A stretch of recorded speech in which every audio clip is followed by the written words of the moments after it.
Donc alors le terme, j'aime bien le terme jardinier botaniste, je pense qu'on l'est tous un petit peu. Si vous êtes là, c'est que le côté, le jardinier est celui qui cultive des plantes. Alors pour moi, le jardinier à 50 ans, c'était plutôt celui qui cultivait des plantes pour se nourrir. On y est revenu beaucoup depuis 2 ans, on avait un peu oublié.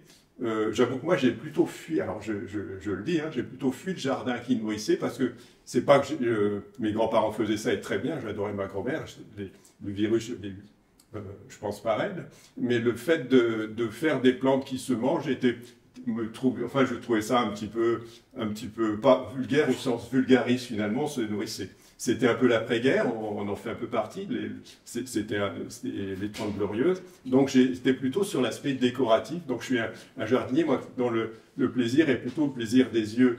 Pour autant, quand on est dans la nature, on voit des plantes qui a priori n'ont pas d'intérêt, mais elles ont tout un intérêt. C'est ce qui est rigolo, ou ce qui fait qu'on vit avec elles aussi, qu'on les a peut-être pas détruites. On aurait tendance à détruire tout ce qui nous semble pas intéressant, or elles ont toutes de l'intérêt. Donc on va voir un petit peu ça. Donc, pourquoi jardinier botaniste? Parce qu'effectivement, le jardinier fait des choses pour lui un petit peu. Le botaniste ne fait pas des choses pour lui. Il fait des choses.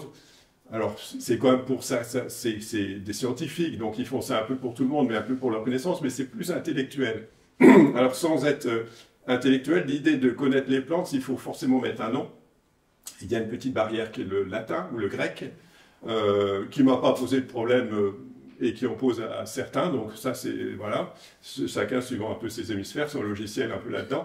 Donc l'idée de pouvoir mettre un nom, après on peut classifier, et du coup, entre tel ou tel, tiens, c'est des parents, des cousins, et ça devient vraiment rigolo, parce qu'effectivement, vos cousins, vos amis, on est à peu près tous de la même souche, ou d'autres souches différentes, mais globalement quand même d'une souche qui est commune, et c'est toujours rigolo de retrouver, de remonter un peu au-dessus, et de savoir d'où on vient, et de comprendre des choses, et quand on comprend un peu le passé, on comprend mieux ce qu'on vit actuellement et on comprend mieux la suite. Donc la science de la botanique est aussi une histoire d'histoire pratiquement. Le fait de savoir d'où on vient est intéressant. Et les migrations, qui sont des migrations géographiques, c'est aussi l'histoire. Donc ce qui est intéressant quand on est jardinier botaniste, c'est qu'on n'est plus dans son jardin.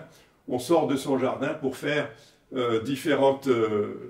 enfin faire ou effectuer ou pratiquer différentes sciences qui sont là. Un peu la philosophie, forcément. On sait que le jardinier est facilement philosophe et vice-versa. Un peu de botanique, un peu évidemment de géographie, un peu d'histoire. Et c'est ce qui est intéressant. Le jardinier est quelqu'un qui sort un peu de son jardin et qui s'ouvre un peu sur d'autres choses. Donc voilà, passons à la page d'après. Donc alors, le terme natif, je voulais un petit peu expliquer. Il y a un terme qui est très intéressant au niveau, alors c'est de l'ethnobotanisme. Je ne sais pas si j'ai cru comprendre qu'il y avait une ou deux ethnobotanistes.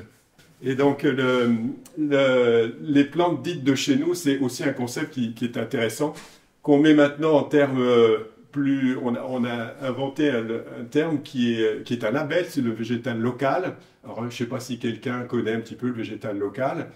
C'est plus vrai chez les ligneux, les gens qui plantent des haies à caractère pour la chasse, la pêche, pour la biodiversité. Donc, le végétal local, c'est des plantes de chez nous, qui sont récoltés chez nous, cultivés chez nous. Or, le chez nous, je ne sais pas comment vous le définissez, je vous ai dit que j'étais un Picard méridional ou un Sud-Wallon enfin bref, donc moi je suis d'un village, mais en fait je ne suis pas du village là, je suis de l'autre côté, or on ne s'aime pas entre villages, donc il n'est pas de chez nous. Moi le canton c'est Bilan-Tardenois, vous ne connaissez pas, c'est le Tardenois mais qui va sur l'Aisne. Le Tardenois dans l'Aisne c'est les Hauts-de-France, donc du coup, est-ce que ma région est le nord de la Loire, est-ce que c'est l'Europe? On ne sait pas. Mais c'est quand même ça qui est intéressant, c'est de savoir ce chez nous, il prend des dimensions plus ou moins grandes suivant que on y trouve quelque chose de typique ou pas typique, ou au contraire hybridé, voilà. Donc c'est ce que je raconte un petit peu ici.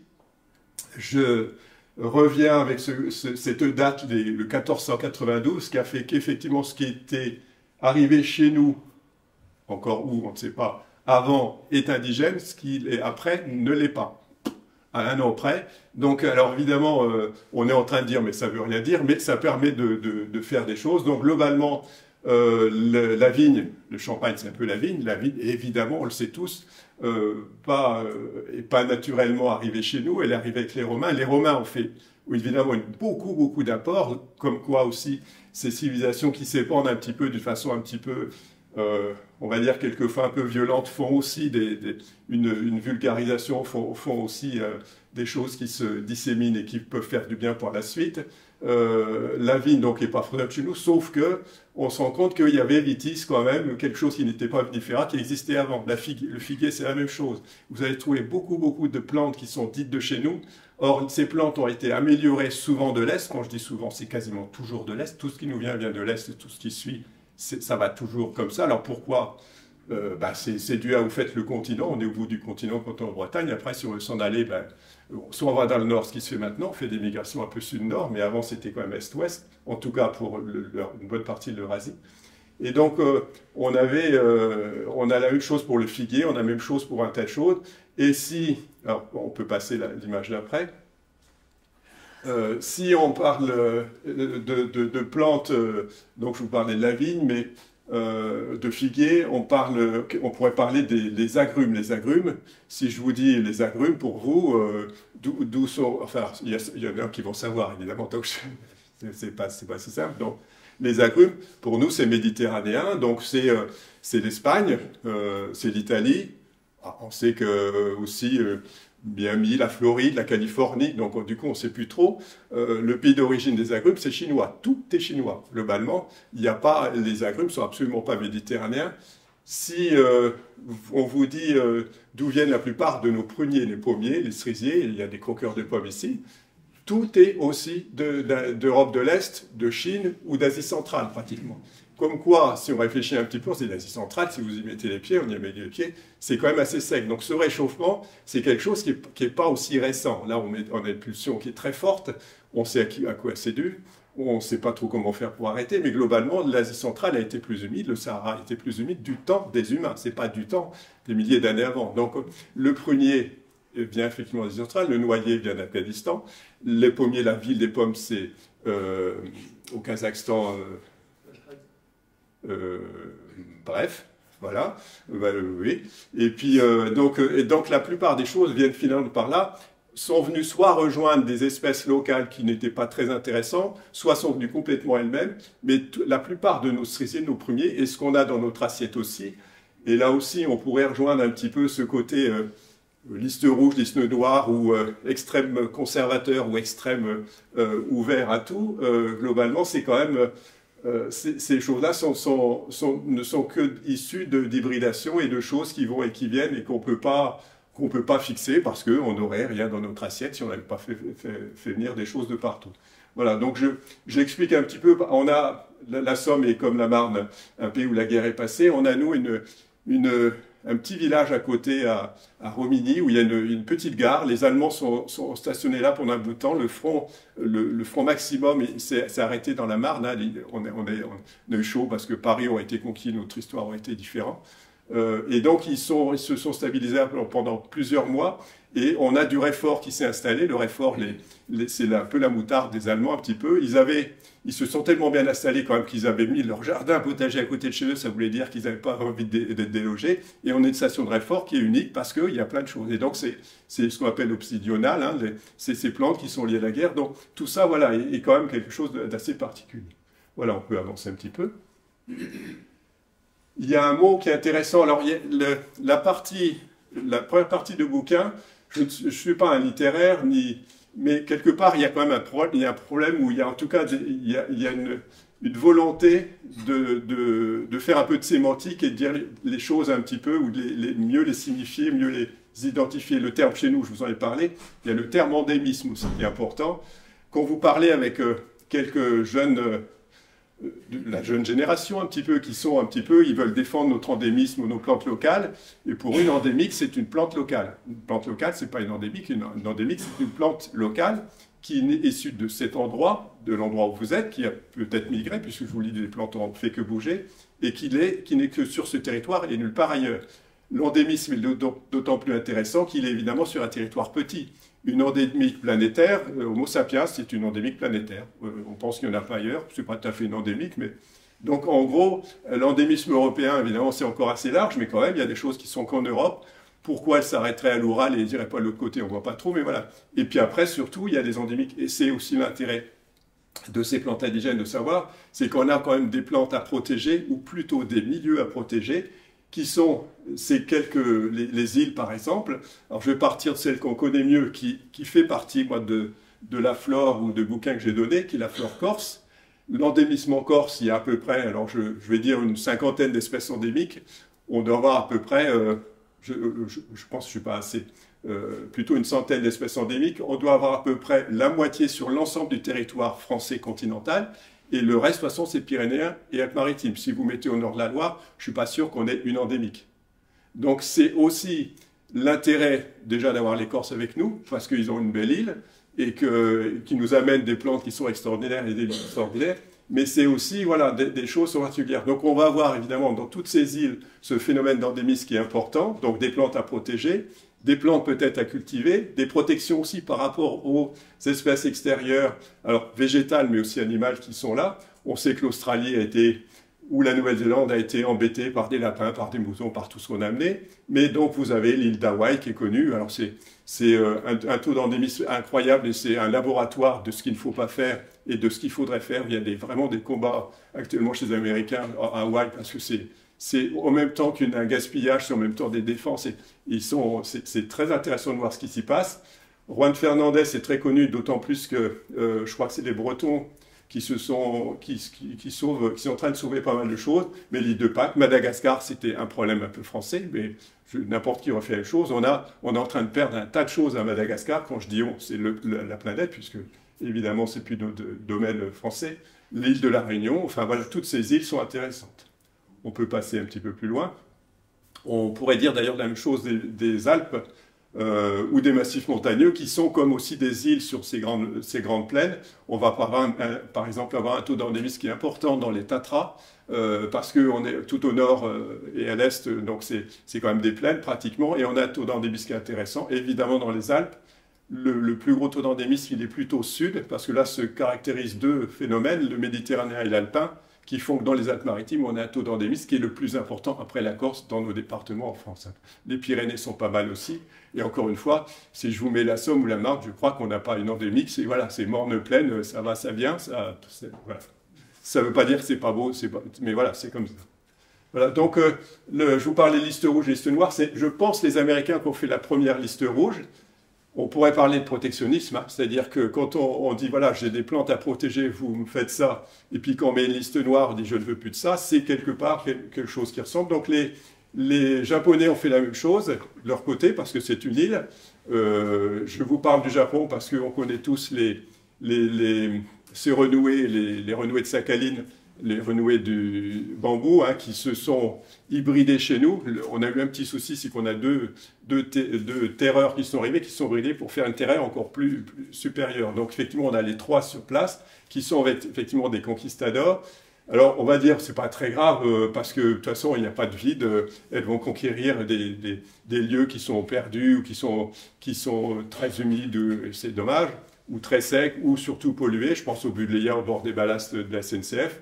Oui, mais dans ces milieux-là, les ballasts de SNCF, je ne sais pas trop, dans ces milieux qui sont très humides, très secs, il y a évidemment des raretés, des choses qui sont très, très peu communes et qui font qu'elles sont mangées par ces renouées, par ce Budléa, par l'Héracléum, c'est-à-dire la grande berce du Caucase.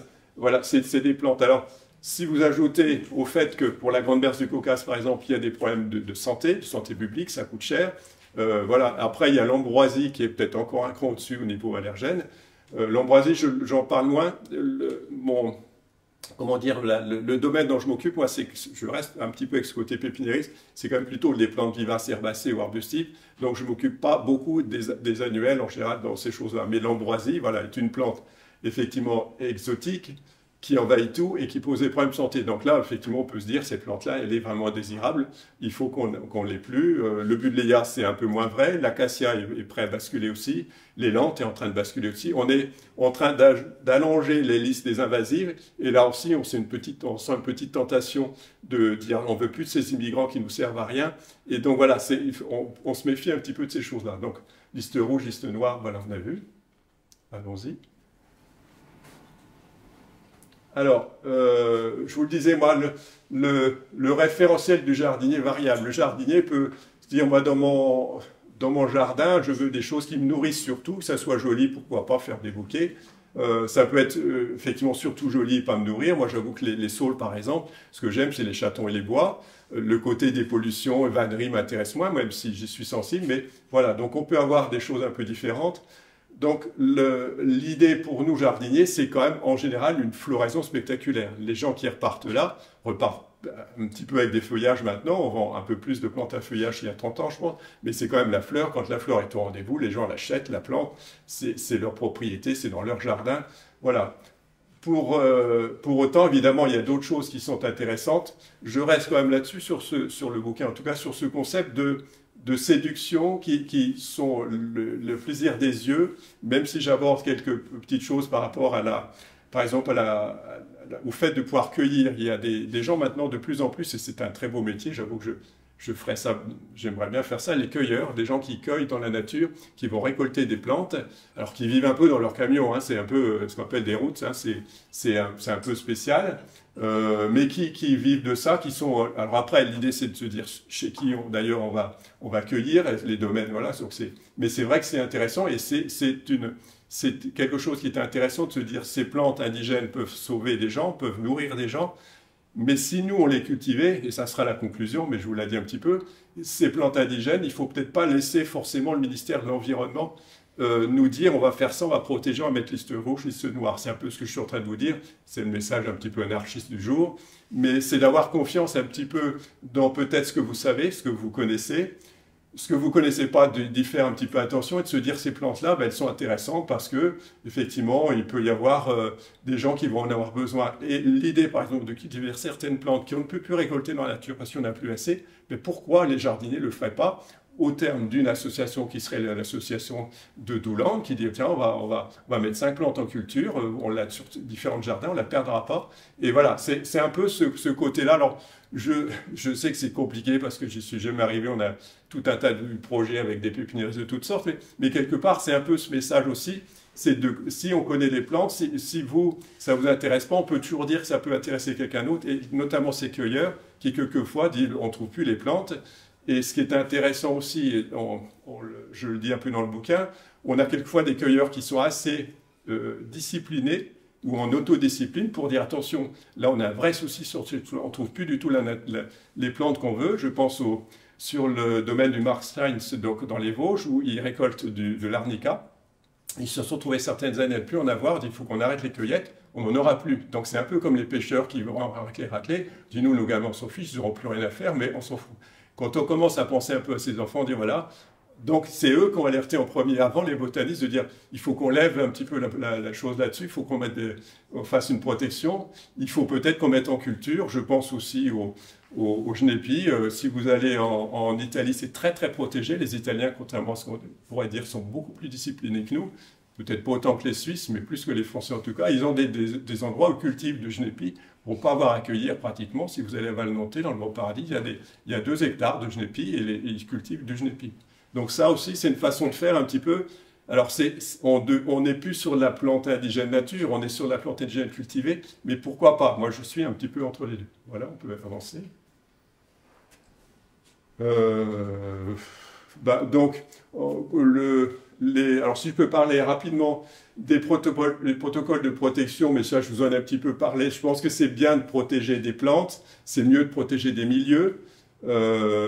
Malheureusement, si les gens ne savent pas qu'ils ont, alors soit les gens ou les collectivités ou les structures, hein, peu importe, ne savent pas qu'ils ont pas des raretés ou des milieux rares, c'est un peu dommage. Et quelquefois, il y a surtout de l'ignorance. Les gens arrachent moi j'ai vu des cas dans mon village pratiquement où les choses ont été faites pour faire une école et puis on savait que c'était ce qu'on appelle une SNIEF, hein, mais le maire savait pas trop, c'était mon frère, il savait pas trop comment faire, ils ont enlevé des choses qui étaient là depuis des millions d'années, c'était très rare, mais voilà, on pouvait pas faire autrement, on aurait pu déplacer un petit peu, mais voilà, il fallait peut-être les cultiver, les remettre en culture, mais quelquefois c'est l'ignorance. Donc là encore une fois, de confier la nature à ce qu'elle se débrouille toute seule, c'est pas la bonne idée. Je pense qu'il faut qu'on intervienne, mais comment on fait, c'est un peu compliqué.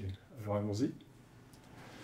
Alors ça, c'est une petite chose qui est 2000, je crois qu'il y avait la date, je crois que c'est 2005, c'est le président des comités villes et villages fleuris, alors je ne sais pas si Doulan fait encore partie des villages fleuris, enfin des villes fleuries, c'est quelque chose qui est en perte de vitesse hein, depuis 5 ans notamment, et ce monsieur disait donc il y a une quinzaine d'années qu'il fallait, donc on n'a pas beaucoup avancé je trouve là-dessus, il fallait effectivement mettre de plus en plus de végétal local, de plantes indigènes, de choses comme ça fleurir. Les choses ont évolué, on met un peu plus de vivaces que peut-être de gazon que de cailloux, on met moins de désherbants, c'est sûr, mais quelque part, la flore indigène n'est encore pas beaucoup mise en avant et on pourrait travailler beaucoup plus. A priori, ça coûte quand même un peu moins cher. Mais voilà, donc c'était pour faire un petit état de lieu. C'est un vœu pieux qu'on a depuis une bonne quinzaine d'années. Alors, ça c'est alors, pourquoi je m'autorise aussi à vous parler des indigènes? Il est bien ce homme-là, mais je ne lui ai jamais jeté plante indigène, il n'en a jamais eu à son catalogue, ce qui n'est pas tout à fait vrai, j'en ai toujours mis, il y en a d'ailleurs. J'en ai fourni qui vont aller, alors je ne sais pas si c'est le jardin de Toulon ou c'est les Marzièques, mais il y a quelques indigènes et dérivés d'indigènes. Donc on a fait, nous, un test dans notre jardin, on avait un endroit qui était le bassin des natives, on avait entouré comme un château fort un petit peu avec des douves et on y avait mis nos plantes préférées, on va dire, comme si elles étaient protégées par ces douves, comme un peu des princesses, un petit peu. Alors ces douves, elles font 2 mètres de large, 20 cm d'eau, donc ça protège évidemment de rien. Les pollens, les graines pensent pas au-dessus, mais on avait mis tout ça en scène et on était parti sur le Grand Est. Hein. C'était il y a 20 ans, le Grand Est n'existait pas encore. Donc on a fait quelque chose qui était assez sympa. Donc le protocole, ça avait été de convoquer, ou de voir en tout cas tous les botanistes locaux, je fais évidemment partie de la société des botanistes par là, et ils me disent, votre hit, quelles sont les 10 plantes que vous verriez là-dedans? J'ai fait un petit condensé de tout ça, j'en ai mis je crois une centaine à peu près. À partir de là, l'idée c'est de trouver des graines, et là c'est là que le problème pour vous, c'est que on les trouve où ces graines? Vous irez chez Villemorin ou chez Jardiland, vous ne les trouverez pas, parce qu'évidemment ça ne se vend pas. Et tant que ça ne se vend pas, ils ne les feront pas. Donc ça veut dire qu'il faut amorcer déjà un petit peu la pompe. Et le problème, c'est que je vais les récolter où? Parce qu'une fleur, c'est pas trop facile. La fleur d'Ancolie, vous la voyez, ok. Alors il faut savoir comment est la feuille. Vous se dire, j'irai passer 15 jours plus tard pour aller chercher les graines d'Ancolie. Mais il y a des plantes que vous trouvez qu'en graines, où on ne les voit pas. C'est très compliqué. Donc ça veut dire aussi que nous, on y est passé. Cette récolte de graines et de trouver des graines, c'est un vrai problème. Et c'est un peu la conclusion de ces bouquins. Et donc, à midi, on a rencontré donc, un jeune couple belge qui est en train de se mettre là-dessus. C'est un peu dommage de laisser aux Belges et aux Suisses, alors je ne lui en veux pas, surtout s'il est là, mais les Belges et les Suisses sont plus en avance que nous là-dessus, sur ces plantes indigènes, sur les graines. On a encore chez nous personne qui fait ça. Alors évidemment, ça ne se fait pas avec des moissonneuses-batteuses, hein, on n'est pas avec un gros tracteur, 120 chevaux, mais ça se fait effectivement avec des connaissances. C'est peut-être pas assez payé, donc ça veut dire qu'il n'y a pas assez de demande peut-être, mais globalement, bienvenue aux jeunes, à vous de faire le boulot maintenant, de vous former, de récolter des graines, les proposer, et ce monsieur-là avait l'air de dire qu'il sur le fait des plantes, il vendait très très bien, et voilà, il n'y a pas de raison qu'un Belge nous vende des plantes et qu'on n'aille pas leur en vendre aussi un jour. Alors, c'est juste pour vous faire sourire, mais quelque part, on a un domaine qui est quand même un peu plus grand, on a tout ça. Bref, avançons. Alors, je vous ai parlé un petit peu des Suisses aussi, puisque je vous dis que c'est des pays qui sont plus en avance. Pour des raisons que je ne saurais pas vous dire, je ne vais pas rentrer dans le détail. Ça, c'est un petit panneau qui a été 94, hein, donc ça fait quand même 30 ans, qui est du jardin de Genève, c'est un très beau jardin, qui avait concocté justement une petite prairie fleurie. Alors, pas une prairie forcément pour les vaches, mais c'est vrai que les vaches font beaucoup de choses, enfin beaucoup de choses.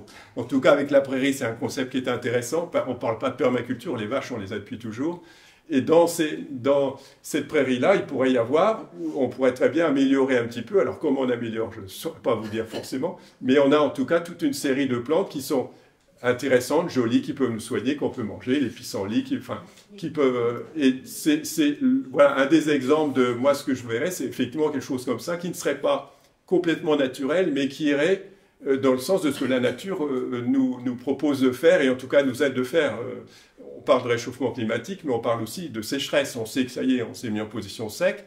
On s'en est bien sorti au printemps, on a eu quand même 2 mois qui ont récupéré depuis le mois de février, mais on sait que là, les 10 jours à venir, c'est sec. Les plantations que vous avez mises en place, elles vont rétrécir un petit peu. Donc il faut des plantes qui sont capables de rétrécir. Et évidemment, dans nos indigènes, il y a un tas de choses, il y a un tas de plantes qui sont capables de le faire.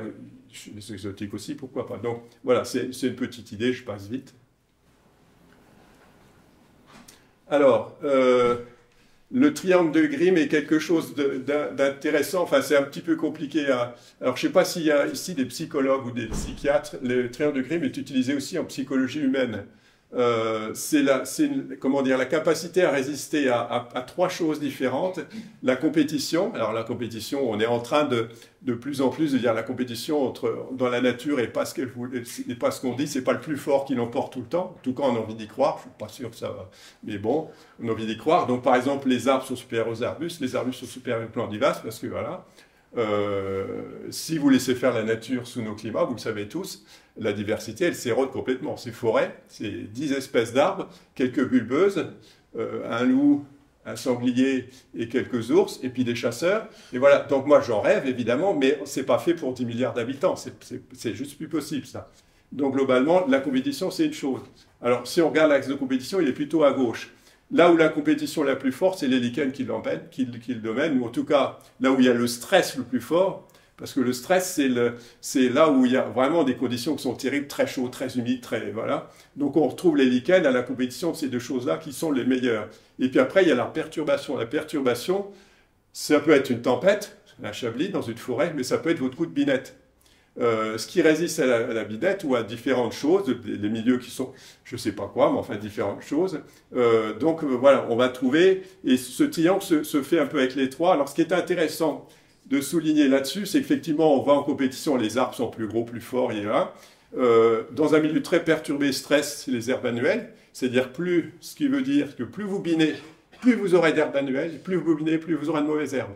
Et donc le binage alors on dit qu'un binage vaut 3 arrosages, c'est pas tout à vrai à partir du moment où vous binez tout le temps, mais il y a un moment donné, il faut arrêter de biner et laisser faire un peu la nature. Au début, vous aurez des annuelles, alors il faut les perturber un petit peu, mais pas trop les stresser, et puis et donc ce qui est intéressant de voir, c'est que, et c'est aux gens qui aiment ce qu'on appelle les plantes vivaces, alors moi je dis les plantes vivaces herbacées, c'est que c'est ces plantes vivaces qui font le milieu, les plus polyvalentes au milieu, qui supportent un peu tout.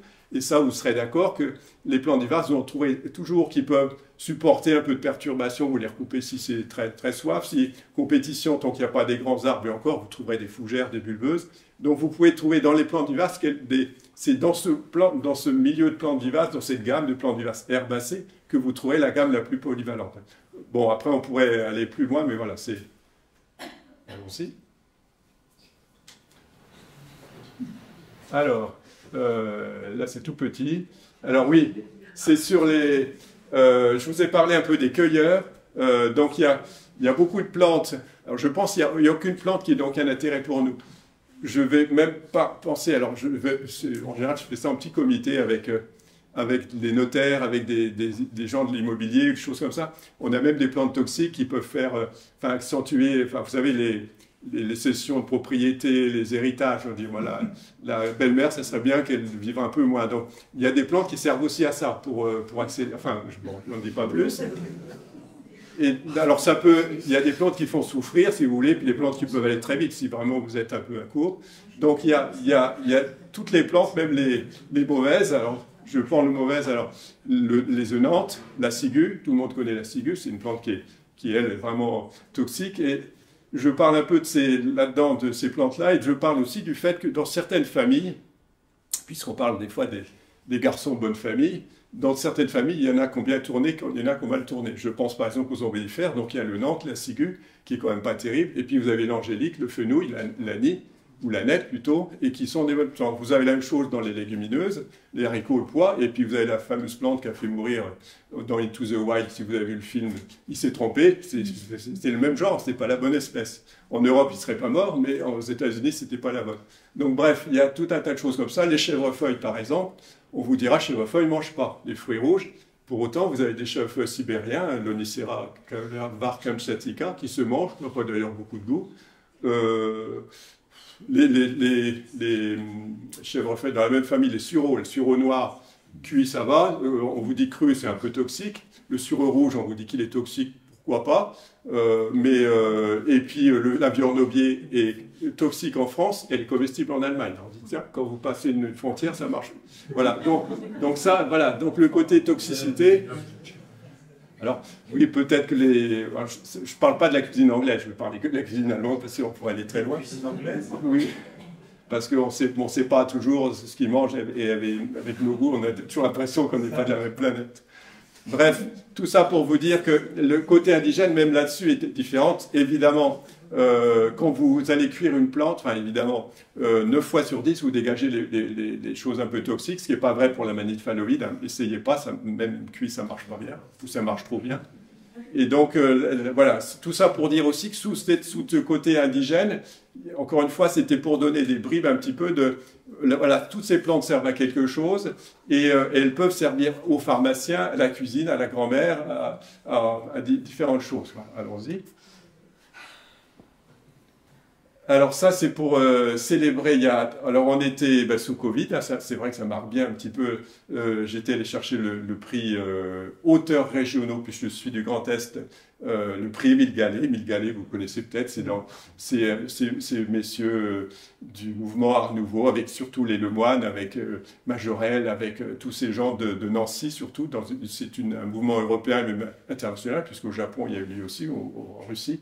Bref, j'ai eu un petit prix il y a 1 an et demi avec ça. Voilà, c'était celui-là, on peut passer. Je vais vous montrer quand même quelques... Donc voilà, en gros, la partie, je ne vais pas dire théorique, mais qui donne un peu de vocabulaire et un peu des idées sur à quoi ça sert ces plantes indigènes, voilà.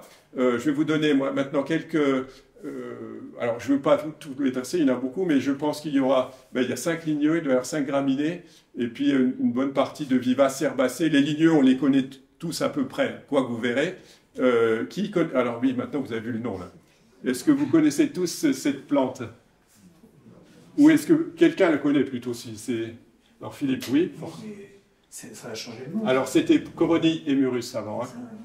La Coronie émurus, alors elle n'est pas indigène, elle pourrait l'être si on laissait faire la nature. Parce que le souci, on dit, le réchauffement de la planète, la nature va faire, sauf qu'on a tellement, on a des hangars, des maisons, des autoroutes, des champs, des forêts, les plantes ne peuvent plus du tout migrer comme c'était avant pratiquement. Donc cette coronie, ici, on avait laissé faire le réchauffement climatique, les plantes vont aussi beaucoup moins vite.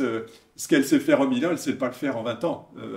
C'est quand même les animaux, les oiseaux qui vont les faire. Donc la coronie devrait être de chez nous, elle est indigène jusque dans l'Ain. Alors vous avez, on parle du sud de la Loire, c'est quand même assez vrai. Dans l'Ain vient buter toute la flore provençale qui s'arrête là. Pourquoi? Le Jura, le plateau lorrain, le Massif central, ça passe plus là. C'est humide, c'est froid. Alors il y en a qui passent, mais il y a beaucoup de flore. Donc dans les 5 que je vais vous montrer, il y en a 3 qui pourraient être chez nous, mais qui ne remontent pas parce que le plateau de Langres fait que c'est tellement froid, tellement humide qu'on ça passe pas. Donc coronie, si vous voulez avoir une plante locale, française, qui soit adaptée, allez dessus, c'est bon. Hein. Donc, Bupler fruticosum, même chose, même combat. Est-ce que vous connaissez un peu le Bupler arbustif? C'est une plante vraiment merveilleuse, qui est une ombellifère en plus, donc ça vous fait des petites ombelles, c'est un arbuste, ça ressemble à des lauriers caucases ou une bingie, si vous voulez, choses comme ça. C'est un feuillage vert bleuté qui est assez élégant. Moi, je l'ai dans le jardin depuis la supportée des moins 20, moins 25, dans une terre qui est quand même plutôt lourde, alors que ça va très bien en terre sèche. Maintenant, où vous trouvez ça? Alors, vous allez trouver ça chez certains pépiniéristes de natives ou de plantes indigènes méditerranéens, qui n'en ont jamais assez d'ailleurs, mais c'est vraiment une plante qui est intéressante. Vous n'avez pas besoin d'acheter une nouveauté. Cette plante-là, elle est dans le sud depuis des milliers et milliers d'années, et voilà, il n'y a plus qu'à la faire. Elle sera chez elle parce qu'elle devrait l'être pratiquement. Voilà, Bupler fruticosum. Un petit peu plus connu, mais encore pas beaucoup utilisé, le cornouiller. Hein, on n'en voit pas beaucoup dans la nature, mais c'est une plante indigène. Elle n'est pas très courante avec les petites cornouilles, hein, comme ces petites prunes là. On fait des confitures succulentes. Voilà, en fleurs jaunes un petit peu. C'est un jaune moins pétant que le forsythia, mais c'est à peu près de la même époque. C'est très tôt en saison. Oui. Alors ça peut être dans le sud, ça peut démarrer même fin février, puis mars dans le reste. Donc les cornouilles sont intéressantes et surtout. Et c'est ce qui est intéressant avec ces indigènes, c'est que les naturalistes savent que toutes ces plantes sont liées à d'autres éléments vivants, enfin d'autres choses du biotope, on va dire. Notamment ça, c'est du pollen pour les abeilles. C'est avec le noisetier, le saule-marceau et donc le cornouiller mâle, c'est les 3 plantes qui réveillent les ruches pratiquement. Si vous avez ces 3 plantes-là, vos ruches, elles démarrent d'un bon côté. S'il ne pleut pas trop au printemps, ça avance quoi ça. Donc voilà, cornouiller mâle. Donc c'est un petit arbre, un gros arbuste ou petit arbre, ça peut faire 5-6 mètres de haut pratiquement. Voilà, donc ça c'est le troisième. Un quatrième qui est encore une fois qui s'arrête un peu dans l'Inde, il y a 2 filaires. Les filaires, c'est la famille des troènes, hein, ou des osmantes. Ça ressemble d'ailleurs un peu à des osmantes. Par contre, les osmantes sont plutôt un peu de mi-ombre, de terre un petit peu, enfin de climat un peu doux, quoique. Le filaire, ça peut supporter des secs très très très durs. Vous avez latifolia et angustifolia qui sont comme des troènes à feuillage vraiment persistant et qui supportent très très bien le sec. Donc ça aussi. Pardon? Et le sel. Et le sel, bah oui, on va le trouver sur les embruns. Alors sur la côte du Languedoc, on va en retrouver, oui, oui, tout à fait. Voilà, il doit y avoir un cinquième ligneux. Alors là, je n'ai pas résisté à vous mettre quand même un petit saule. Bon, je ne vous ai pas mis de spirée, on n'a pas de spirée indigène. Alors purpurea, pourquoi? Parce que il est très polyvalent. Dans la nature, on va le trouver plutôt en endroit un peu frais. Nous, on l'a testé un peu à toutes les sauces en endroit assez sec. Il est vraiment sympa. Les bois sont de toutes les couleurs. On dit purpurea, mais on peut trouver toutes les couleurs. Évidemment, le pollen pour les abeilles. Et puis, vous faites vos bidouilles, vos ficelles avec. Enfin, voilà, les saules, c'est aussi des dépollueurs. Donc voilà, moi, je pense que vous ne pouvez pas avoir un jardin sans saule. De toute façon, je vous en mettrai là. Je ne sais plus, j'irai chercher des boutures. Voilà, vous ne pouvez pas repartir avec une petite branche de saule, c'est pas possible. Voilà. Alors, quelques bulbeuses. Alors celle-là, tout le monde connaît. Il y a 20 ans, je l'aurais mis. Connaissais pas trop. C'est par la cuisine et les chefs qu'on en a parlé un petit peu. Alors j'ai cru comprendre que de l'ail des ours, il y en avait ici. Il y a des stations ici. On n'en trouve pas beaucoup et on en trouvera de moins en moins. Plus les forêts seront mal cultivées ou plus du tout cultivées, parce qu'une forêt primaire va plus aborder. Il faut, l'air de rien, une forêt qui soit quand même. Il faut des terres un peu lourdes, des limons un peu frais, de l'ombre. Et c'est vrai que c'est beau, c'est bon, ça couvre tout. Enfin, ça a toutes sortes d'intérêts. Maintenant, Idiom ursinum, il y a certainement des semis. Comme on le trouve sur une grande échelle. On pourrait dire, et là il faut se méfier aussi un petit peu, et je l'ai entendu dire aussi un petit peu, ah oui, mais ça c'est pas des graines de Picardie, des graines de Champagne, ou c'est des graines de Hongrie. Déjà, si on peut trouver les graines, c'est bien. Après, on tâchera d'être un plus exigeant dans la localité. Voilà, si tout le monde pouvait avoir l'ail des ours et faire comprendre aux petits-enfants que dans la nature, on peut se nourrir, que la nature, elle est ni un paradis, ni un enfer, mais que c'est juste des choses, voilà. Voilà pour l'ail des ours. Anthericum liliago, qui est... Alors, évidemment, tout ça, encore une fois, ce sont des indigènes. Donc, c'est la phalangère aussi, qui est une plante... Alors, on va trouver... Alors, moi, je connais bien le domaine champenois, donc j'ai regardé un peu tous les arrêtés de protection, le côté indigénat. Donc, on va le trouver en premier livre sur les premiers coteaux. Il y a quelques coteaux calcaires dans la Haute-Marne qui sont déjà un peu la Bourgogne, donc je ne suis pas sûr que ça monte beaucoup plus au nord. C'est une bulbeuse avec une fleur blanche. Ça se ressème un petit peu, ça fait une jolie feuille comme une petite graminée. Donc vous avez Liliago et Ramosum qui sont vraiment 2 bonnes plantes. Alors, je ne sais pas si vous connaissez un petit peu les Anthericum. Si vous trouvez, c'est une bulbeuse, mais qui a l'intérêt d'être chez elle et de développer tout ça. Derrière, on voit, c'est au-dessus de Chamonix. Voilà, donc ça, c'est près de Chamonix, mais ça pousse aussi en plaine sans problème. Allons-y. Le personnage en version haute et plus tardive, qui est aussi un indigène. Donc le Leucoium estivum, c'est grand comme ça fleurit quasiment un mois après l'autre, c'est fini de fleurir. Ça, c'est pris à Saint-Jean-de-Bourgard, je pense. Ils en avaient fait une prairie complète, là. Donc c'est une plante qui est vraiment majestueuse, qui est élégante, qui évidemment, comme toutes les bulbeuses, c'est que c'est une fleurie, ça sèche. Au mois de juin, vous n'avez plus rien. C'est évidemment logique, puisque au mois de juin, juillet, août, la sécheresse arrive. Donc ces bulbeuses, elles sont adaptées complètement à ce qui est en train de nous arriver. Si vous voulez un jardin avec des plantes qui tiennent la route, prenez, alors si jamais on va vers du chaud et du sec et des 40 degrés et du 2 mois sans eau, allez vers des bulbeuses. Ça, évidemment, en juillet août, vous ne ferez plus le concours de fleurissement, vous ne ferez d'ailleurs rien, vous vivrez dans votre cave, mais au moins vous aurez des choses à manger ou des choses pour le printemps. On rigole, mais on va vers ça. Le sud de l'Andalousie est devenu le sud de la France, le sud de la France devient, et on y va pratiquement, de toute façon. Heureusement, on a eu un printemps un peu frais, humide, là ça va, mais globalement, aller vers les bulbeuses, il y aurait toujours quelque chose. Mais en juillet août, c'est pas le moment où le jardin sera fleuri parce que il fait sec. Ce qui est intéressant à voir d'ailleurs, c'est que c'est souvent des plantes qui supportent l'ombre, puisque juin, juillet ou septembre, il y a de l'ombre aussi. Donc vos tulipes, elles survivent, vos crocus, alors crocus c'est moins vrai, mais vos narcisses, ils vont survivre à l'ombre parce que de toute façon, il n'y a plus d'ombre, on s'en fiche, de toute façon, elles sont en arrêt pratiquement. Donc c'est aussi des plantes souvent qui supportent bien l'ombre, bizarrement, parce que ce sont des plantes de climat stépique, aride, où il y a finalement assez peu d'ombre. Encore une. C'est ça, son cousin, le lys du paradis, qui ressemble à un lys, hein, c'est pas du tout la même famille, mais qui est voisin de celle d'avant, Paradisia liastrum, qui est un petit peu plus confidentielle. Là, on la trouve qu'en montagne, mais ça pousse assez bien, entre 1500 et 2000 mètres, plutôt en terrain calcaire, mais voilà, donc c'est des plantes, alors de chez nous, encore une fois, de la France, hein, je ne sais pas forcément Picard ou Champenois. Encore une, je crois.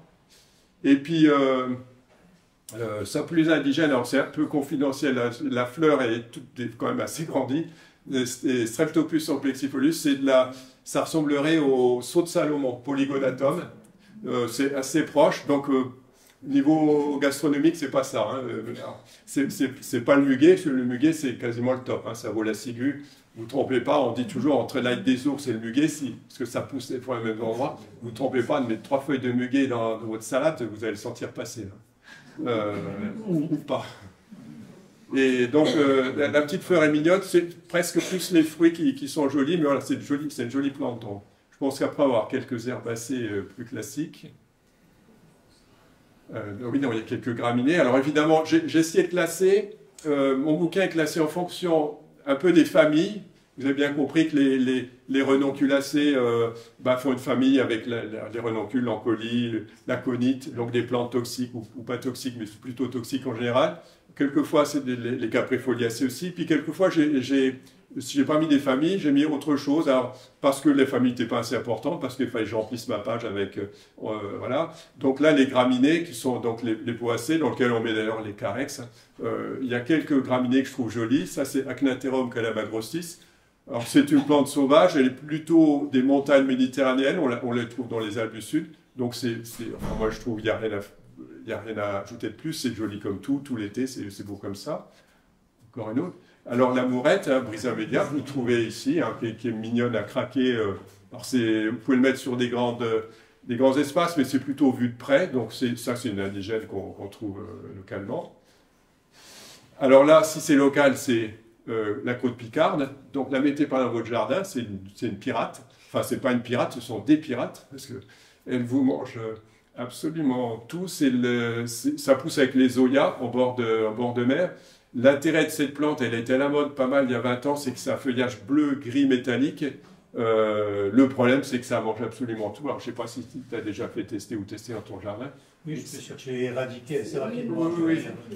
Et alors, ce qui est amusant, c'est que là aussi, on peut être un peu positif avec la nature. On dit, oh, c'est des plantes qui sont impossibles. En fait, quand vous avez des pulsions très fortes, ce qui tape très fort, en général, ne tape pas très longtemps. C'est celle qui arrive tout doucement. Donc nous, on l'a mis dans le jardin, ça avait tout mangé, et c'est disparu, pas aussi vite, mais presque pratiquement. Ça n'a pas supporté la compétition. Alors, surtout, c'est que ça aime le sec. En fait, à un moment donné, ça pourrit, les rhizomes pourrissent, voilà.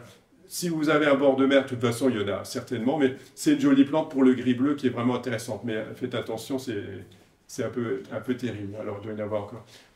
Donc ça, c'est pas tout à fait une graminée, mais on va les mettre dedans dans les graminoïdes. La petite lusule, je ne suis pas sûr qu'on trouve ici. On trouve en forêt de montagne de Reims, elle est plutôt d'origine un peu montagnarde. Hein.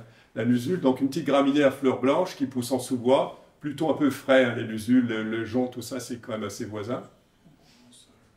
Et puis, là, je crois, la dernière graminée, c'est plutôt donc c'est cette graminée, les stipes. Alors, tout le monde connaît Tenifolia, le ponytail, là, l'herbe je ne sais plus comment l'herbe aux anges. Cheveux d'ange, voilà. Donc, celle-ci est un peu plus grande, elle se resserre un petit peu moins, et puis elle est indigène. Et là, l'idée, c'est que là, on voit moins, enfin, on voit le gazon alpin, c'est au col du Lotaré, à peu près, c'est à 2000 mètres. Mais il y a des masses, quelquefois, plutôt les Alpes du Sud quand même, où vous n'avez que ça, pratiquement, ça vous fait des cheveux, c'est à 1,50 m de haut, c'est comme les cheveux d'ange, mais à hauteur adulte, quoi. Vous êtes comme si vous étiez un petit lièvre dans les cheveux d'ange, quoi. Vous avez, enfin, pas sous vos oreilles, non, parce que c'est pas pareil. Mais globalement, vous avez les yeux qui passent au-dessus. Voilà, on va trouver quelques herbacées. Aquilepta arnica qui a donné la variété de la perle, qui moi venait de ma grand-mère, j'en appelais ma grand-mère. Et elle était à fleur, elle est à fleur double. Ce qui est intéressant, c'est que, tiens, oui, Ptarmica, la perle, tiens, ça pousse pas beaucoup dans mon jardin. Pourtant, les achillées, ça aime le sec. Or, la Ptarmica, elle est plutôt des marais. Et donc, on comprend mieux quand on voit un petit peu son origine. Ben oui, si elle est en terrain sec, un peu sableux, votre achillée, vous avez beau l'arroser, elle va faire vite. Donc, c'est plutôt pour terrain frais, Ptarmica. Alors, le nouveau nom Aconogonon, voilà, c'était un polygonome. Donc c'est un polygonome, alors pas justement la renouée, et encore moins la renouée du Turkestan, mais ça fait les mêmes fleurs. Elle est plutôt alpine et c'est assez joli. C'est pas très connu, mais moi je l'ai mis dans le jardin, elle tient bien, ça fait 10-15 ans. Ça fait une petite renouée qui est moins envahissante que la plupart de ces polygonomes ou Rhinotria ou Fallopia qui sont grands. Encore. Alors là, on est en ce moment dedans. Si vous vous promenez, enfin s'il y a des stations d'encolie ici, on est là. Quand vous la voyez de loin, il y a juste rien à faire, quoi. Elles sont... Alors, l'encolie, il y a toujours le bon et le moins bon. L'encolie, c'est 3 semaines de plaisir, après, il n'y a plus rien. La fleur, donc elle est vraiment très belle. Le feuillage, souvent, d'ailleurs, si c'est un peu sec, va sécher. Vous embêtez pas à arroser, c'est comme des pivoines. Elle se met en position sec, c'est tout. Et puis après, voilà, ça revient. Donc, c'est pas très long. L'intérêt, c'est que de toute façon, même si elle disparaît, elle se ressème un petit peu. Donc, il faut la laisser vivre sa vie et se ressemer un petit peu à droite à gauche. Alors, il y a des encolis, si ça pousse un peu dans la nature. Oui. Ok. Armeria, arenaria, donc vous connaissez le gazon d'Espagne, Armeria maritima, qui est plutôt côte espagnole, ou enfin on va trouver à peu près la même chose, un peu le long du littoral. Armeria arenaria, on la trouve dans le continent, on la trouve nous chez nous. Les armérias sont plutôt au bord de mer, hein. Vous voyez ces gazons d'Espagne, on le voit tout le long. Il y en a aussi en montagne, donc c'est une jolie plante, un feuillage alors il est un peu moins coussin que maritima, mais c'est une bonne petite plante de terrain sec. Voilà, c'est pas ordre alphabétique, hein, vous avez compris. La spérule, c'est une plante merveilleuse que personne ne connaît, Spérule sinantica. C'est pas la spérule blanche hein, qui sert à faire des tisanes ou des choses comme ça. Elle est en fleurs l'été, plutôt endroit sec. On la trouve aussi en Champagne, dans des endroits un peu secs.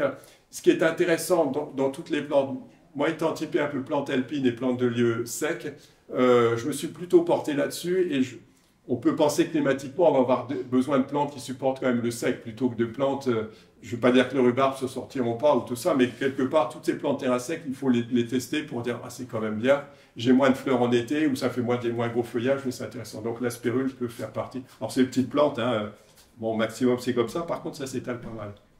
Voilà. L'astrance, alors, dans mon bouquin, j'ai mis les 3 ou les 5 belles. Je pense que ça pourrait être la plus belle, l'astrance. Je ne sais pas ce que vous en pensez, tout le monde la connaît. C'est la fleur plutôt de mois-septembre, c'est la fin d'été. Et vous tombez dessus dans la nature, vous dites, tiens, c'est beau comme tout. Alors, on en a fait beaucoup de sélections maintenant, avec des feuillages pourpres, avec toutes plus belles les unes que les autres. Mais voilà, ça fait partie de mes 5 princesses. Là, une méconnue qui est... Alors, nous, on voit un petit peu, les paysagistes commencent à la connaître un peu plus. C'était c'était Lithospermum avant, maintenant c'est Buclosoides purpurocarulea, une plante qu'on trouve, on trouve en Champagne ou en sous-bois, qui peut remplacer la pervenche. Vous savez, elle fleurit très tôt, c'est un peu dans le même milieu, c'est pas de la même famille, je ne sais pas si vous voyez, c'est la fleur des myosotis, hein, c'est une borraginacée.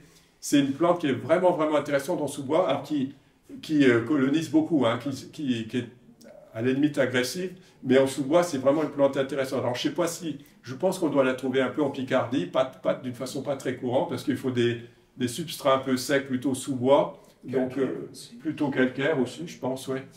Alors que la pervenche, elle est plutôt classique, voilà. Mais c'est vraiment une bonne plante avec un bleu, enfin, comme les myosotis à faire, des bleus profonds, quoi. Voilà. Buphtalmum, pas très connu non plus, qui est d'ailleurs vendu dans les gammes, des fois pépiniéristes comme ça. Il n'y a pas eu d'amélioration. Un Buphtalmum salicifolium, donc il fait partie de ces grandes marguerites jaunes. C'est composé évidemment plutôt estival. Hein. Il faut déjà atteindre la taille, puis après ça grandit. Voilà. Alors 138, je ne vous ai pas mis Rubert parce qu'il n'est pas indigène. Rubert, valériane grecque, elle est plus sud. Par contre, Angustifolius est indigène. Alors encore une fois, indigène, c'est quand même sud, hein, c'est dans les Alpes. On va la trouver jusqu'à 2000 mètres, donc le froid, ça ne gêne pas. Par contre, comme la valériane, peut-être même plus vraiment du sec, hein, mais c'est une très très belle plante, c'est une valériane, mais plus fine, qui se ressème à mon avis un peu moins, le feuillage très fin, à voir, à trouver, je ne sais pas si quelqu'un fait ça. Allons-y. Alors, une des belles aussi, des plus belles, mais pas facile à cultiver du tout, indigène dans le nord-est. Moi, en Champagne, je ne l'ai jamais vue, mais on dit la trouver de temps en temps. Vraiment calcaire, sec. C'est la fraxinelle quand vous la voyez dans le jardin, c'est magnifique. Ça fait penser un peu à un phlox, enfin quelque chose de pinstémon, quelque chose comme ça. Donc voilà, si vous la trouvez, vous faites œuvre de travail sur la biodiversité parce qu'on ne la trouve pas beaucoup, plutôt moins qu'avant. Mais il faut la garder l'hiver, elle a tendance à pourrir alors qu'elle est quand même de nos régions, donc il faut un substrat assez drainant quand même. Voilà, l'érine, plutôt plante montagne, plutôt lieu un peu ombragé, mais un peu n'importe où. Donc j'ai amené une petite, par exemple pour le jardinier qui est là, à fleurs blanches, qui est Rhenus alpinus albus. Pour Jean-Claude, tu as failli être en avoir un. Bon. Non. Alors, le forbe cypariséas, donc le forbe petit cyprès, alors qui est aussi, encore, ces indigènes sont des sauvages. On est bien d'accord que la plupart de ces plantes-là sont des plantes qui ont envie de vous faire plaisir, mais elles le montrent beaucoup, c'est beaucoup d'amour, beaucoup de place. Donc il faut aimer les plantes qui drageonnent et le fort petit cyprès. Moi, j'en veux plus dans mon jardin, j'en sais pas quoi faire. Nous, les plantes qui drageonnent, qui se mêlent les unes aux autres, on les adore parce que alors à un moment donné, évidemment, on se dit celle-ci, elle va plus du tout. C'est comme au judo ou au boxe, il ne faut pas mettre les poids lourds avec les poids légers et les poids coques. Il faut juste mettre dans la même gamme un petit peu en taille et avoir des choses cohérentes. Comme le schéma que vous avez de gazon chez les Suisses, là, dans ces gazons, il n'y a pas d'arbres là-dedans. Dans ces gammes-là, vous avez ces plantes-là de lieux secs. Il faut à chaque fois penser votre jardin en termes de milieu naturel. Dans cet endroit-là, je vais mettre ça. Mais je ne vais pas mettre la tulipe avec la pivoine, avec mon sapin bleu, mon forsythia. Ça ni queue ni tête. Il faut essayer de mettre sur votre round, là où ils vont se combattre, il faut avoir une certaine convivialité. C'est à vous, c'est vous le bon Dieu dans votre jardin.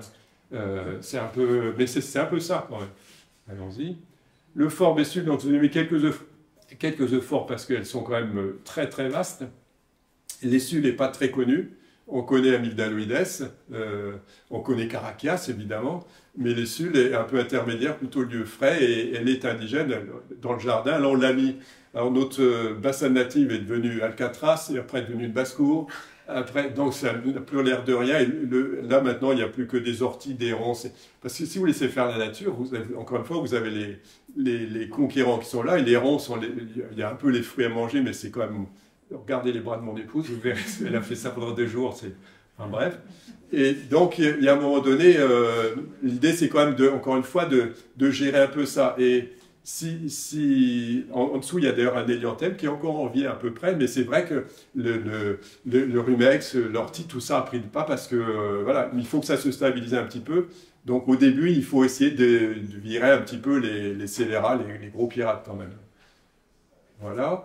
Alors, je vous ai mis une photo d'un camp parce que je trouvais que ça faisait joli avec la falcaire, que vous ne connaissez pas, qui est protégée dans les Hauts-de-France, qui est un peu plus commune chez nous. C'est une jolie ombellifère et dans le jardin, quand les gens tombent dessus, à chaque fois, ils pensent être du gypsophile. Et ce n'est pas du gypsophile, ça fait vraiment la même chose.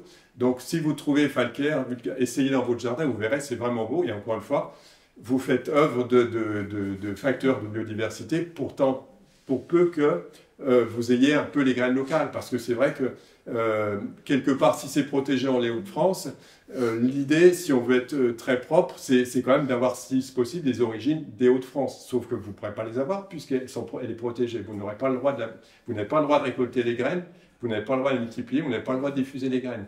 C'est le problème des plantes protégées, c'est que quand vous êtes dessus, elle est condamnée à mourir, puisque de toute façon, on n'a plus le droit. Nous, on avait des missions scientifiques, jardin botanique, officiellement.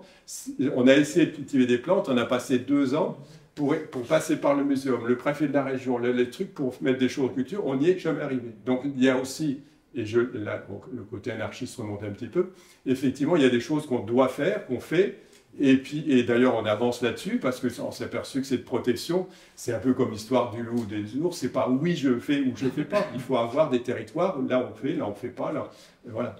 Donc la falcaire est une belle plante. Allons-y. Tu peux te répondre. Ah oui.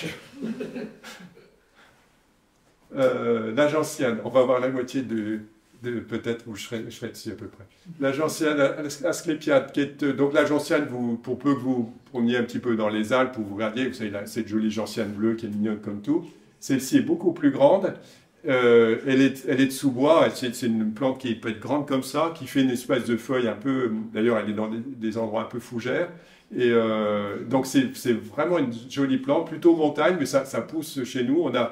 Chez nous, je pense ici aussi, vous avez la gentiane pneumonante qui existe un petit peu, qui est de lieu frais, qui est un peu, voilà, une grande gentiane, l'asclépiade est encore un cran dessus au niveau esthétique.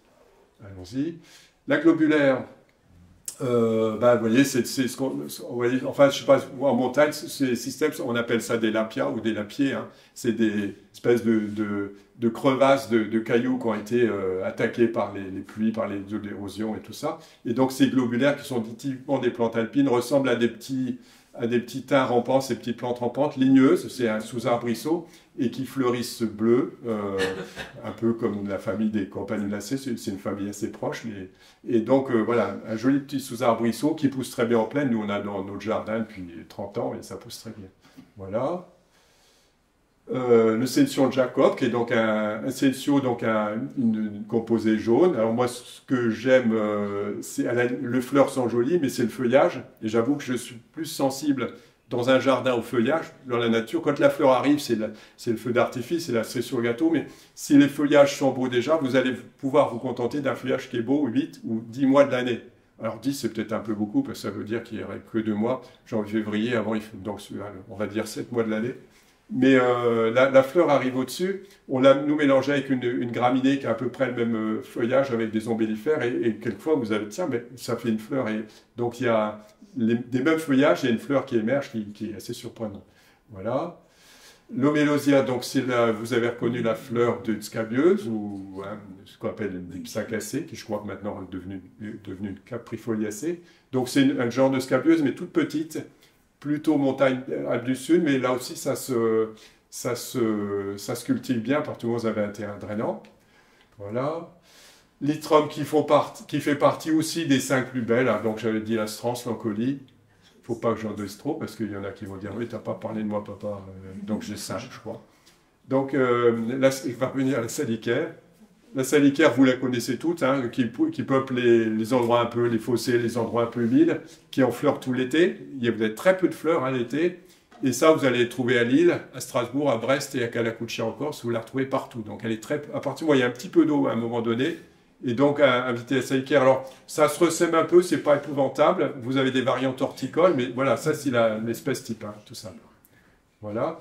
La mélite, et qui est pas très courante, plante de sous-bois, c'est pris au-dessus de chez nous, là, près de Reims. Mélite, alors c'est pas la mélisse, hein, mais c'est la famille des labiacées, qui fait une fleur un petit peu plus grosse que la plupart des labiacées, et donc fleurit en début d'été. Molospermum, évidemment, donc il fallait parler un petit peu quand même des ombellifères. Alors, encore une fois, là, moi, la fleur ne m'intéresse pas forcément. Je vous ai parlé des falcaires tout à l'heure. Là, c'est vraiment le feuillage, hein, le molospermum, qui est aussi typé sud. Il y a 30 ans, vous aurez dit, oula, c'est une plante de rocaille de terrain très sec, mais avec beaucoup de place. Molospermum, avec les étés qu'on a, pour peu que vous ayez un substrat drainant. Le petit souci de ce qui se passe actuellement, c'est qu'effectivement, alors on n'a pas eu un printemps sec, tant mieux, des étés chauds et secs, oui, c'est qu'on a des hivers quand même humides, et puis des sols qui ne sont pas des sols méditerranéens. Les sols méditerranéens ou de montagne sont des sols drainants. Et vous avez beaucoup de gens même en Méditerranée, ou disons sur le Languedoc ou en Provence, qui effectivement ont des sols trop lourds, trop argileux, et toutes ces plantes périssent un petit peu. Donc si vous avez un sol drainant, vous pourrez vous permettre un tas de choses, sauf que ça va être hyper sec. Donc l'idée, c'est quand même de trouver des endroits, un peu comme quand vous plantez votre figuier, dans ces endroits-là, les mettre au pied d'un mur, dans une arête, refaire un petit caillou, de façon à drainer. Et là, du coup, l'hiver va bien se passer. Parce que le problème de ces plantes-là, c'est pas l'été, c'est l'hiver maintenant. C'est pas tant le froid, c'est le froid et l'humide. Et notre gamme n'est pas simple, parce qu'il nous faut effectivement, les plantes supportent des gros coups de chaud, des printemps secs, mais qui supportent aussi des terres un peu humides. Et la gamme méditerranéenne ne répond pas toujours. Voilà. Paronychia, ça ressemble à un thym rampant, C'est plutôt la famille des Cariophyllacées, donc la famille des cérestes, corbeilles d'argent ou œillets, toutes ces choses-là. Donc c'est un petit tapis. Et les fleurs sont des petites bractées grises. Ça supporte très bien le sec. Nous, on est en train de le tester un petit peu. Il y a des toits végétaux qui se font un peu là. Et on est en train de tester. C'est des plantes qui peuvent amener avec l'étain un petit plus pour vraiment ce côté très très couvre-sol, tout petit, hein, tout rampant. Voilà. La prunelle, une autre lamiacée. Donc, vous voyez, en fleurs. Alors ça, c'est pris dans un jardin, mais c'est une espèce type. On peut la trouver chez nous. Donc, une fleur, ça fait des fleurs bleues, un peu comme les sauges, hein, un petit peu comme ça. Voilà. La sanguisorbe qui est magnifique, c'est une fleur de deuxième partie, donc c'est plutôt août et septembre, qui est grande comme ça. La sanguisorbe, c'est une rosacée. Alors, ça ne ressemble pas, si vous regardez de très près, c'est bien une rosacée. Il y a une petite sanguisorbe dans vos prairies, enfin dans vos gazons qui existent aussi. Donc là, l'intérêt, c'est d'avoir quelque chose de grand et de beaucoup de volume et de fin de saison. Vous pouvez mélanger, alors encore une fois, l'idée c'est pas forcément de mettre des indigènes, mais mélanger ça avec des perovskias, avec des anémones, des panicums, ces graminées nord-américaines. Vous avez des scènes qui sont belles déjà au début parce que le feuillage est assez beau, et puis ça se termine en apothéose. Donc en gros, le feuillage arrive en avril, mai, juin. Oh, on va y avoir une promesse, la promesse est tenue, et puis en août, septembre, octobre, ça fleurit. Et c'est vrai que ces décors d'automne sont souvent plus intéressant, plus dit d'intérêt, plus long dans le temps, parce que la fleur arrive finalement en bout de cycle. Voilà. Sédum, alors je parlais de toits végétaux, le sédum rupestre est évidemment intéressant. Il y a une variété qui est très connue qui s'appelle Angelina, qui est jaune, qu'on voit beaucoup, plutôt en droit sec évidemment. Le Stachys germanica, qui n'est pas le Stachys byzantina ou oreille de lapin, ou oreille d'ours, suivant les régions. C'est vrai quand vous regardez les oreilles, enfin bref, c'est les oreilles qu'on veut. Et puis, donc c'est Germanica, donc évidemment Byzantina, comme c'était avant. Byzantina, c'est plutôt la Turquie, c'est Istanbul, voilà. Là, celui-là, il n'est pas indigène, mais on le trouve en Lorraine et plutôt de l'autre côté, mais plutôt dans cette Europe centrale un petit peu. L'intérêt, la fleur est jolie, c'est la couverture du livre. C'est une plante mellifère vraiment de premier ordre, hein, qui est vraiment, vraiment intéressante, comme beaucoup d'ailleurs de cette famille. Il y a des lamiacées, lavande, perovskia, romarin et tout. Voilà. La stellaire, c'est une cousine de la céreste. Vous avez, qui termine de fleurir en sous-bois clair, qui est jolie. Vous avez Graminifolia et Holostea, qui sont des très belles plantes. Alors, pas comme la corbeille d'argent, hein, qui mange tout. La corbeille d'argent n'est pas indigène. Elle est plutôt italienne, mais donc voilà, une plante de sous-bois qui peut être sympa.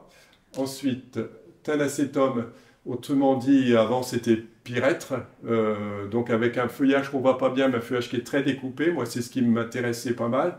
Et puis c'est quand même cette grosse fleur. C'est la famille en fait des achillées. Hein, la fleur est assez grosse par rapport aux achillées, aux autres Thanesies, donc elle est intéressante. Alors ça, c'était pris, la photo, je le cite dans le bouquin, je cite quand même 5 jardins composés d'indigènes, qui sont des structures complètement différentes, et celui que j'ai pris ici est à Bailleul, donc c'est pas très loin, finalement, au-dessus de Lille, donc un conservatoire botanique, et qui fait un jardin, donc la photo était prise là, un jardin avec des plantes indigènes. Eux, c'est plus sur le côté pédagogique, famille, et un peu pharmacopée, mais en même temps, on voit avant, c'est des jolies plantes.